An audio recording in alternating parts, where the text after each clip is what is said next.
चलो आगे देखो।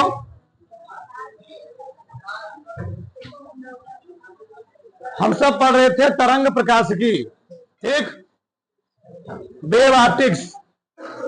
उसमें हम लोगों ने कल सीखा हाइगेंस के तरंग सिद्धांत से अपवर्तन की व्याख्या। आज हम लोग पढ़ेंगे हाइगेंस के तरंग सिद्धांत से परावर्तन की व्याख्या। इस वेव ऑप्टिक्स में यानी तरंग प्रकाशिकी में अगर हम बात करें हाइगेंस का सिद्धांत या हाइगेंस का नियम, और हाइगेंस के नियम से जो हम लोग प्रूव कर रहे हैं वो सभी घटनाएं क्या हैं, बहुत ही इंपॉर्टेंट है। ये भी क्या है, इंपॉर्टेंट है। चलो आगे देखो, ध्यान से। हम लोग जानते हैं प्रकाश के परावर्तन के दो नियम होते हैं। कितने नियम होते हैं? दो नियम। पहला क्या होता है? पहला होता है आपतन कोण परावर्तन कोण के बराबर होता है, ठीक। आपतन कोण परावर्तन कोण क्या होती है? बराबर होता है। दूसरा क्या होता है? आपतित किरण, परावर्तित किरण और आपतन बिंदु पर खींचा गया विलंब, तीनों क्या होते हैं? एक ही तल में यानी एक ही प्लेन में यानी एक ही बिंदु पर स्थित होते हैं। ये दो नियम हैं किसके? किसके जी? परावर्तन के नियम के। अब उसी परावर्तन के सिद्धांत की हम लोग वहां पढ़े थे आपतन कोण परावर्तन कोण क्या होता है? बराबर होता है। यानी आई बराबर क्या होता है? आर होता है ना। वहां हम लोग ऐसे लिख लिए थे, यहां पर हम लोग प्रूफ करेंगे कि आई बराबर आर कैसे होता है। ध्यान समझो, चाहे वो अपवर्तन नियम हो चाहे परावर्तन का, दोनों में ही डायग्राम मेन है। डायग्राम समझ में आ गया, थ्योरी अपने आप बना के लिख लेंगे, ठीक। चलो इधर समझो। प्रकाश तरंग, ये कौन तरंग है? आपतित प्रकाश तरंग। में इधर लिख रहा हूं आपतित, यह है आप तरंग नहीं, आपतित तरंगाग्र, ठीक। ये यहां पर आपतित हुई आई, फिर यहां पर क्या होगी? यहां पर आने के बाद तरंग ऐसे आ रही, कैसे आएगी? एक समतल के रूप में, प्लेन के रूप में आएगी। फिर यहां से क्या हो जाएगी? ये रिफ्लेक्ट होगी। अब रिफ्लेक्ट कैसे होगी? ये रिफ्लेक्ट हो रही है, ऐसे ऐसे चली जाएगी, आराम चली जाएगी। तो यहां पर कोण कितना बढ़ रहा है? यहां कोण है आई, और आपतन कोण परिवर्तन कोण क्या होता है? बराबर होता है। तो कितने एंगल पर रिफ्लेक्ट होगी हो? मान लो यहां पर बन रहा आर, कितना बन रहा है? आर। चलो ए वाला कोण है आर, सही है। जहां पर तरंग आई थी इसको हमने नाम दिया ए, और ये पॉइंट क्या है? बी है। मतलब तरंगाग्र क्या हुआ? A B. तरंगाग्र हमारा हुआ ए बी। अब यहां से तरंग रिफ्लेक्ट हो रही है यहां से, तो इस तरंगाग्र को हम लोग क्या बोलेंगे? परावर्तित। परावर्तित, ये है परावर्तित तरंगाग्र। ये कौन पृष्ठ था? ये था परावर्तक पृष्ठ, ये था परावर्तक पृष्ठ। अब ध्यान समझो, ध्यान बोलो, मैं बात रहा हूं। यह वाली तरंग आई, दो तरंगे, ये यहां से रिफ्लेक्ट हो गई, सही है। अब यहां देखो, यह कोण कितना है? आई। यह कोण कितना है? आर। हम लोग जानते हैं अगर ए वाला आपतन कोण आई है, आपतन कोण किसे कहते हैं? अभिलंब और आपतित किरण के बीच बने कोण को हम लोग कहते क्या है? आपतन कोण। तो ई वाला हुआ आपतन कोण। अभिलंब और परावर्तित किरण, कौन किरण है? परावर्तित किरण। इसको नहीं दे रहे हैं हम लोग, ये है आपतित किरण। मान लो आपतित, ये है आपतित किरण, तो ये है अभिलंब। अभिलंब, ठीक। ये क्या है? परावर्तित किरण। परावर्तित किरण। और ये क्या है?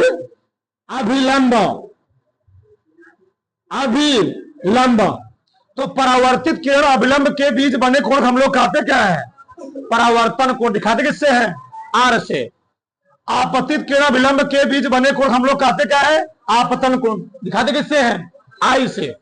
अब ध्यान समझो, अब मेन बात यहां पर है, अगर ई वाला कोण आई है, थोड़ा डायग्राम छोटा बनाओ थोड़ा ध्यान से, अगर ई वाला कोण आई है तो हम लोग जानते हैं, चाहे कहो आपतित किरण चाहे कहो तरंग, तरंग बोलो, तो तरंग और तरंगाग्र के बीच में ये क्या है? तरंगाग्र है ना, ये है तरंगाग्र, और ये क्या है? किरण, यानी तरंग बोल दो। ठीक, तो प्रकाश तरंग यानी आपतित किरण जो आ रही है, इसके बीच में टोटल कितना कोण बनेगा? 90 डिग्री बताया था। प्रकाश तरंग और तरंगाग्र के बीच में बनता है 90 डिग्री। इस बात को समझो ध्यान से, यहां बने 90 डिग्री। अगर ये वाला आई है तो हे कितना होगा? हे वाला बहुत छोटा दिख रहा होगा, 90 माइनस आई, 90 माइनस आई, ये हो गया 90 माइनस आई। इतना बात समझ में आया? तो ये हो गया 90 माइनस आई। अब बताओ फिर यहां पर ये बताओ, अगर ये 90 माइनस आई है, मैं ये वाला कौन निकालना चाह रहा हूं? ए भैया ये पूरा 90 होगा। फिर देखो जब अविलंब से लेकर के यहां तक परावर्तक पृष्ठ तक, ये भी पूरा कितना होगा? 90। और यहां तक कितना है? यहां तक है 90 माइनस आई। अगर यहां तक 90 माइनस आई है, बताओ तो ये वाला कोण कितना होगा? यहां से लेकर के यहां तक, यहां से यहां तक कितना होगा? आई। लिख सकते हैं, नहीं लिख सकते हैं? अरे भैया इतना कोण 90 माइनस आई है ना, तो हेफ लेकर है तो कितना होगा? आई। सही है? ये गलत है? सही है। अब आगे देखो, ई वाला कोण है आर, कितना है जी? आर। बताओ, ये है प्रकाश तरंग, ये क्या है? तरंगाग्र। थोड़ा डायग्राम छोटा बना हुआ है। ये है प्रकाश तरंग और ये है तरंगाग्र। तो बताओ इसके बीच कितना कोण बनेगा? 90 डिग्री। तो अगर ये वाला कोण आर है, बताओ बीच वाला कोण कितना होगा? कितना? 90 माइनस आर, 90 माइनस आर। अब बताओ अविलंब और परावर्तक पृष्ठ के बीच कितना कोण बनेगा? 90। अविलंब और परावर्तक पृष्ठ के बीच कितना कोण बनेगा? 90। कितना हो जाएगा? 90। अब बताओ इसमें से सही चल रहा है ना? चलो आगे देखो, तो ए वाला को अविलंब यहां से, ध्यान रहे अविलंब यहां से है, तो अविलंब में इतना कोण तुमको कितना दिया है?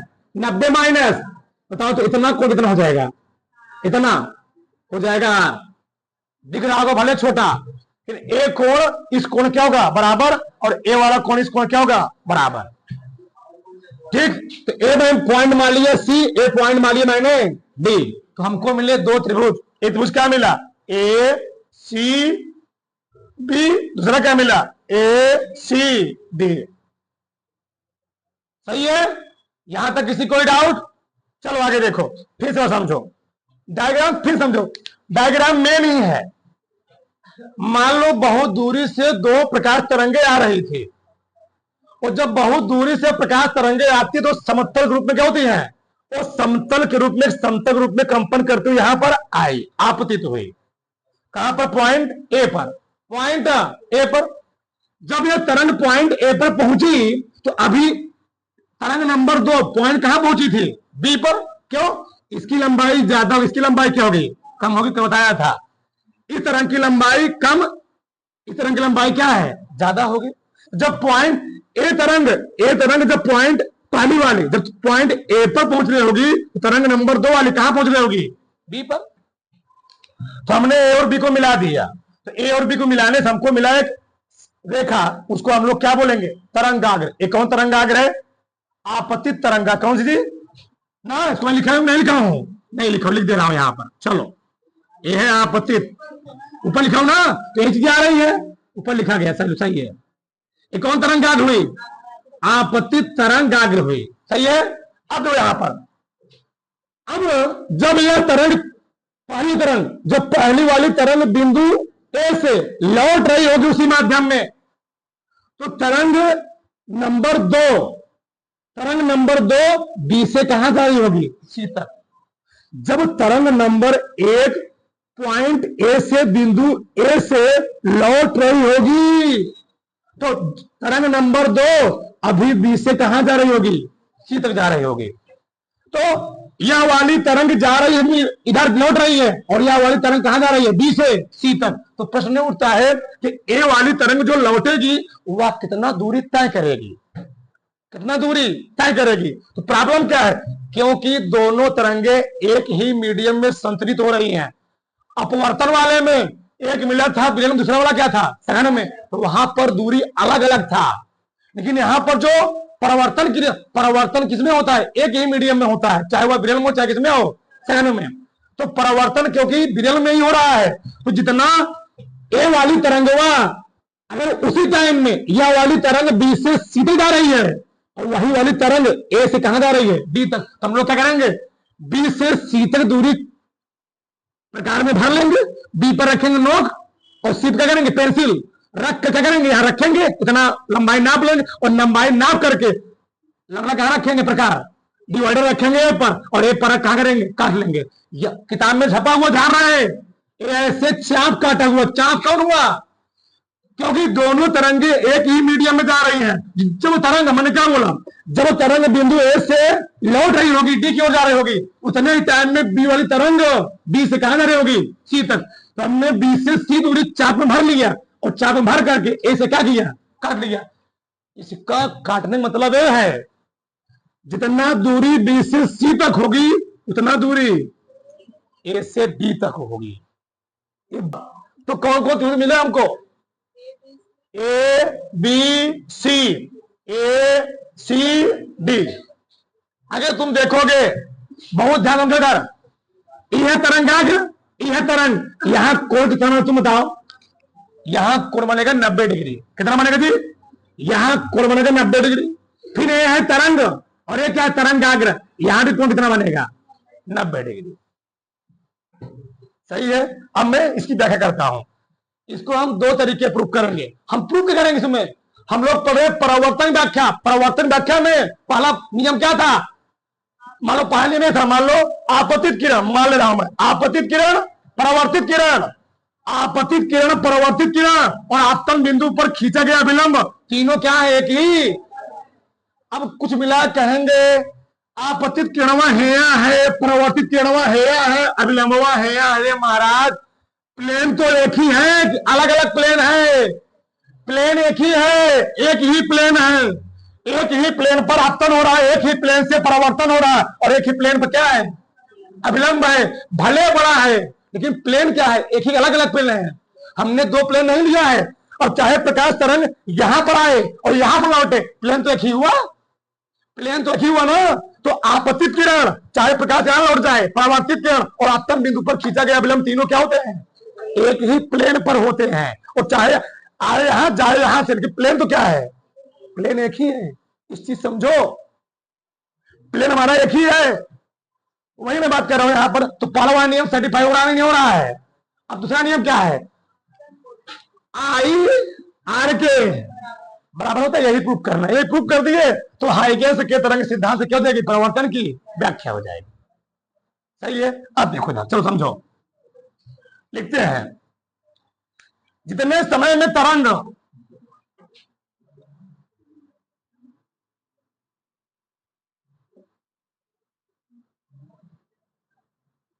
जितने समय में तरंग तरंग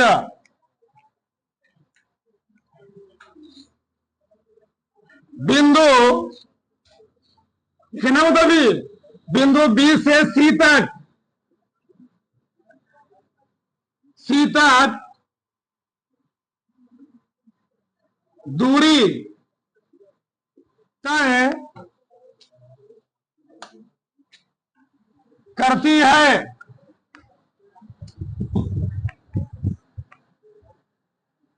तय करती है, उतने ही समय में तरंग कितना दूरी, ए से, बिंदु ए से, बोलो मत, बिंदु ए से डी तक की दूरी तय करती है। ठीक, सही है। अब बताओ दूरी और क्या होता है, चाल गुणे समय। दूरी हम लोग जानते हैं होता है चाल गुणे समय, चाल गुणे समय, ठीक। इसमें लिखने की जरूरत नहीं है। दूरी और क्या, चाल गुणे समय। तो अगर बी से सी तक दूरी होगी वही दूरी किसके बराबर होगी, ए से डी तक, यानी ए बी बराबर किसके, ए डी। तो चाहे चाल समय लिखो चाहे बी सी ना जी, हाँ बी सी, बी सी किसके बराबर होगा, ए डी के, डी है ध्यान रहे, ए डी है। चाहे लिख लो तुम लोग बी गुणे, ठीक, वेग भी समान होगा और समय भी क्या रहेगा, समान रहेगा, ध्यान रख लेना चीज को, क्योंकि मीडियम एक ही है, मीडियम चेंज हो जाता तो वहां दिक्कत होता। चलो इतना समझ में आ गया। इसको हम प्रूव करेंगे दो तरीके, पांच तरीके देखो इधर। तरीका नंबर फर्स्ट, ठीक, हम लोग ले समकोण त्रिभुज ए बी सी में, समकोण त्रिभुज ए बी सी में, बताओ समकोण त्रिभुज ए बी सी में कितना कोण है आई, कितना है आई। पूरा स्नेल का नियम पढ़े, वहां काश आ रहा था, साइन आ रहा था, साइन आ रहा था। हम लोग यहाँ क्या निकाल रहे थे, आई है ना, हम लोग क्या निकाल रहे हैं यहाँ पर, साइन आई। अब बताओ साइन थीटा क्या होता है, लंब बटे, साइन थीटा होता है लंब बटे कर्ण। तुम बताना लंब कौन होगा, समकोण के समभुजा क्या होती है, कर्ण होती है ना, और ये क्या है, लंब है, और जिस जोन कोण ले रहे होते हैं उसका भुजा क्या होती है, लंब होती है। तो लंब कौन है, लंब है बीसी, लंब है बीसी, और कौन कौन है, ए सी। सही है गलत है, कर्ण हमारा है ए सी, ए सी। क्या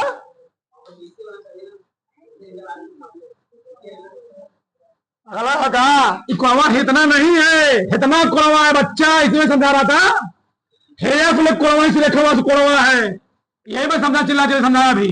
कोण यहां से नापा गया है, आई यहां से, आदमी समझा है नापा गया है, कोण यहां से आई है, तो कौन त्रिभुज हुआ है, ये त्रिभुज हुआ आई, ए बी सी, सही जी, बी सी क्या हो गया, ए सी।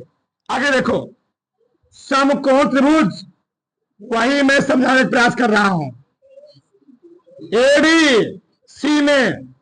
अब जब समकोण त्रिभुज एडीसी में देखोगे बताओ कोण कहां से है, यहां से है, यहां से, यहां से, यहां से।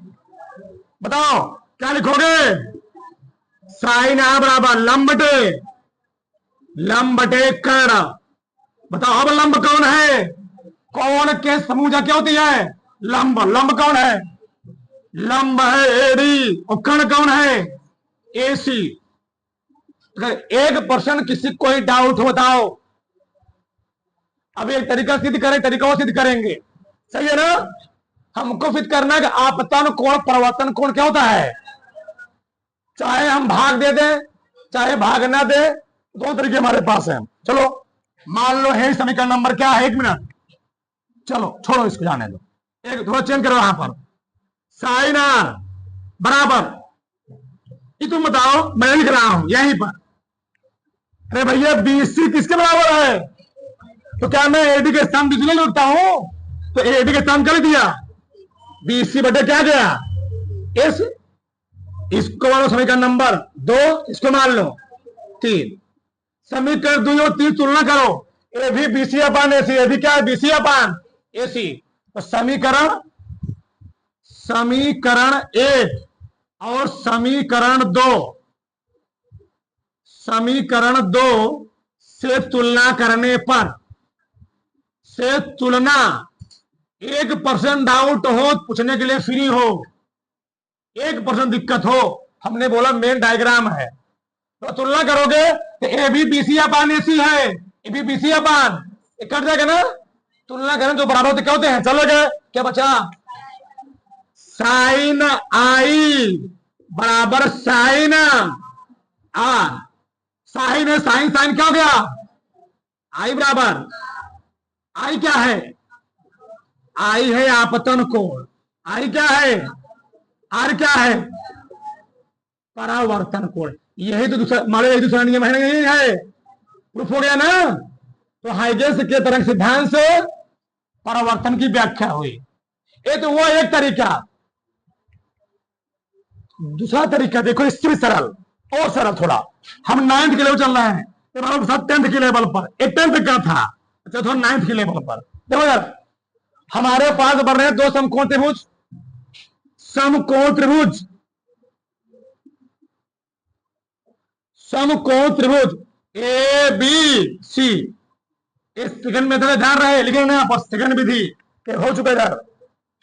ए बी सी और कौन जी, त्रिभुज ए जो समकोण हो डी सी, जो 90 होता है उसको कहा था बीच में।